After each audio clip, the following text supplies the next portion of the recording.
model in broadcasting in Indonesia, that the operator become both content provider and network provider. Little bit different with Malaysia, that content provider and network provider and spirit. Yeah. However, most of the private broadcasting have difficulties to get the revenue for the current DVB2 implementation, because we are nationwide ASO and we stop on 2022 November, so still 3 year plus. Yeah, they are still challenging to get the money back in terms of the investment, right? So for the perspective of public service broadcasting like TVRI, we are not really concerned about the investment, because we are public funding and government funding. So whenever we are thinking that it is important to our country, our nation, we can get approval from the government in terms of the public funding. So the main issue is because of the availability of frequency, especially in the urban area. Because most of the UHF frequency already used by the existing broadcasting, digital broadcasting. So the only alternative is whenever some of the private broadcasters, for example, sending back the frequency to the government, so the government can make another bidding again for the usage on the frequency. Because the idea to migrate from analog to digital is to get the digital dividend, and the most of the frequency already given to the telecommunication for mobile broadcasting. But in the rural area, in Indonesia still have availability of frequency. Maybe the scenario we can start for the rural first, the rural development first, and we can know the response from the public, and maybe continue to the urban, because the availability of the frequency in urban is very limited. I think it is the main reason why 5G broadcast is not really developed. And also, typically we also learn from many other countries, for example Malaysia, and also France, for example Denmark. Yeah, we can learn from them whenever there's success and there is no obstacle for the implementation. Maybe we can continue to implement. Thank you. So, Mr. Raja says that it's money, right? And RTM also says it's money. Chipset manufacturer and mobile device manufacturer will be rely on the business model, right? Because to make additional features for DVD or for 5G broadcast, need additional resource in the chipset, right? And maybe the chipset cost will be improved quite well. So it really depends on the business model. But for case in Indonesia, that for the development of mobile phone with additional feature for broadcasting, little bit controlled by the operator, because the relation between the chipset provider and the operator in Indonesia is very close. So they are control the regulation, they are control the roadmap, they are involved for the development of the new technology. For example, for 5G online is collaborated between the operator and the chipset manufacturer. And for the DVB-T2, for the case of Indonesia, is not really success yet, because it is counted by the number of set-top box implemented. Because people, some of the younger generation is almost not have the watching the television. They are watching for the mobile. So it is also one reason that it is quite challenging for the implementation of 5G broadcast in the current situation. From what I know, they already have the chipset. The manufacturers of the handset, they already have a chipset which is 5G enabled and which can take in, which can play video and audio. To my knowledge, I'm not an expert. I don't claim to be an expert on chipset technology, but this is what I understand. Maybe I'm wrong. I could be wrong. So I think the only thing standing between the start of 5G broadcasting and now, where it has not started, is that it's a leap of faith. Somebody has to make it. I agree with all of the panelists that seamless service will be really important, especially that mobility is really important to people, especially who are in the area that there is internet at all. In Indonesia, most of the rural area have very limited internet connection. Yeah, because connected island is very challenging. Yeah.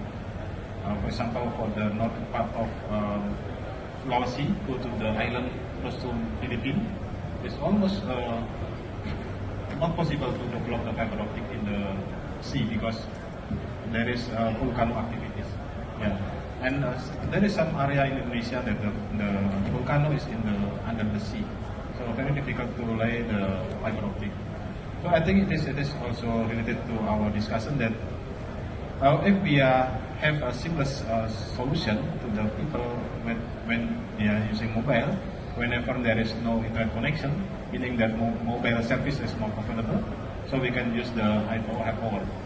So we can use the broadcast network as a solution. And also there is some condition. There is some condition whenever there is emergency. For example, last time in Indonesia there is a very big earthquake and also flood. Yeah. And at the time, most of the mobile operator is gone. They're gone because they are serial network, right? Whenever the BTS are gone, so the rest will be gone. But they are really on the broadcast network. Broadcast network is still there. This happens in every time when there is earthquake or emergency. Yeah. So it is also one of the solutions that mobile broadcast is really important to make disaster resilient to the people, especially when they are looking or they are sitting in the area that there is no internet connection. For example, for tourists, when they go to the remote area, for sure there is no internet connection. So I think this one will be important. I'd like to touch on the money parts again. Okay, you know that traditionally most of the content come from the broadcaster, right? Because they are Broadcasting nothing. yeah, broadcasting nothing, maybe a little bit, yeah. Because for OTT, for example, content come from the content provider, that is most of them is broadcaster, and go to the network that transparent, right? Any network, and but the benefit to the advertising is come to the OTT operator, that is telco operator. It is a little bit not fair. so we have to think about that. But Because of the free to air. From the beginning, the whole business model was free to air, and it just continues. It has not been changed. It's high time that we change it. I a little bit disagree with you for a while.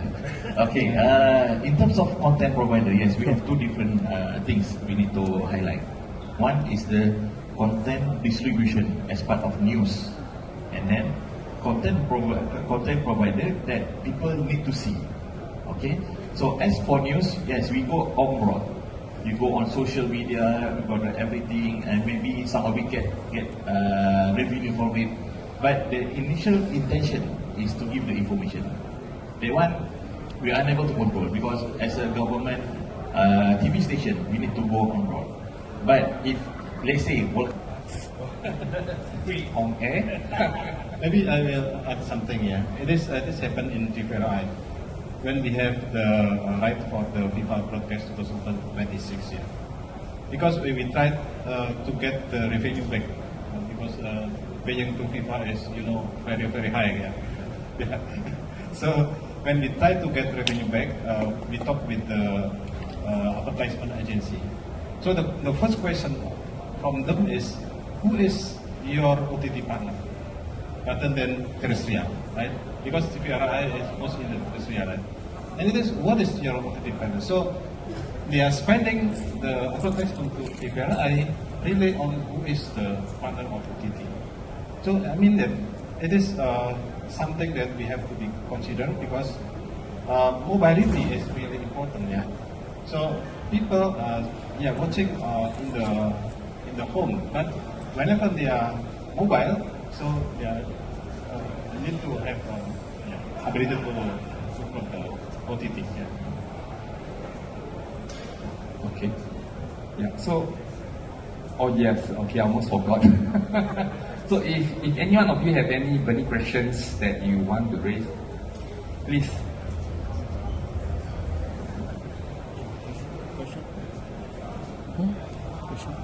I'm new to the NGOs. I learned about the NGOs. Me too. Thank you. Okay, from Roger George. I know. Yes. As a conference network, and also for mobile for sure. Yeah. So you can have alternative that whenever there is no written part, you can still have the mobile network and also separate network.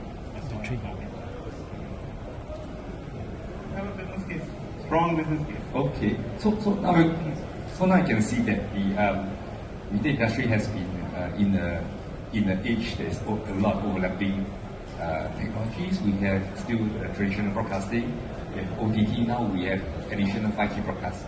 So if this were your own money, where will you put your money? Where do you bet? Which technology will eventually come out as a winner? I think the technology that can reach millions of people at a very, very low cost.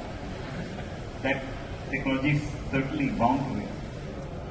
We have just discussed that there are still a lot of hurdles to clear to reach that stage here. Anything that will earn you, make you a lot of money will have a lot of hurdles.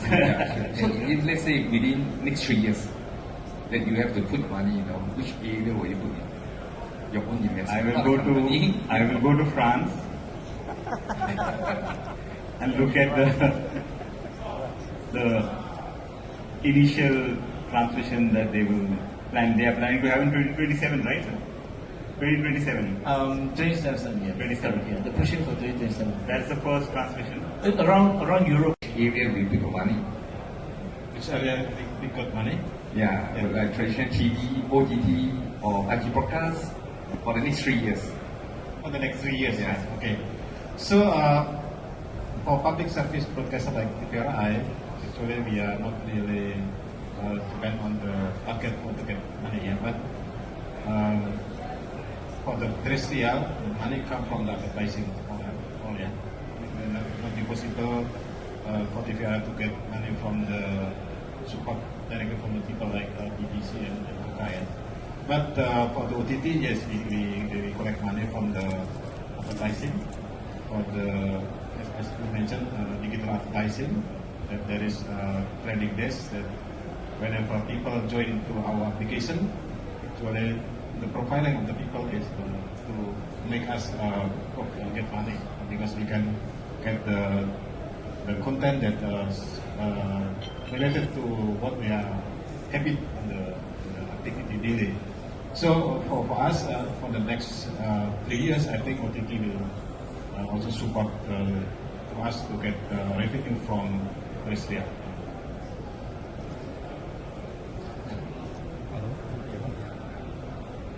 Yeah, so we just pause for a while.